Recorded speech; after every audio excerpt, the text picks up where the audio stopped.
பள்ளிக் கல்வியை மேலும் பரவலாக்கவும் கற்றலை இனிமையாக்கவும் எல்லா குழந்தைகளும் பசியின்றி கல்வியறிவு பெற்றிடவும் எந்த தியாகத்தையும் செய்திடுவோம் என்று அறிவித்த மாண்புமிகு முதலமைச்சர் அவர்களின் உன்னத நோக்கத்தினை உள்வாங்கி அறிமுகப்படுத்தப்பட்ட முதலமைச்சரின் காலை உணவு திட்டம் வாயிலாக தமிழ்நாட்டில் உள்ள 30,992 அரசு பள்ளிகளிலும் ஊரகப் பகுதிகளில் அமைந்துள்ள 3,995 அரசு உதவி பெறும் பள்ளிகளிலும் 1ஆம் வகுப்பு முதல் 5ஆம் வகுப்பு வரை பயிலும் 17.53 லட்சம் மாணவர்கள் பயன்பெற்று வருகின்றனர்.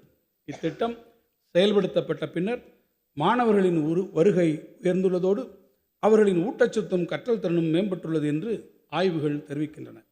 நாட்டிலேயே முதல் முறையாக அறிமுகப்படுத்தப்பட்ட இந்த வரலாற்று சிறப்புமிக்க திட்டம் தமிழ்நாட்டின் நகரப்பகுதிகளில் இயங்கி வரும் அரசு உதவி பெறும் பள்ளிகளில் 1ஆம் வகுப்பு முதல் 5ஆம் வகுப்பு வரை பயிலும் மேலும் 3.14 லட்சம் மாணவர்கள் பயன்பெறும் வகையில் வரும் கல்வியாண்டு முதல் மேலும் விரிவுபடுத்தப்படும்.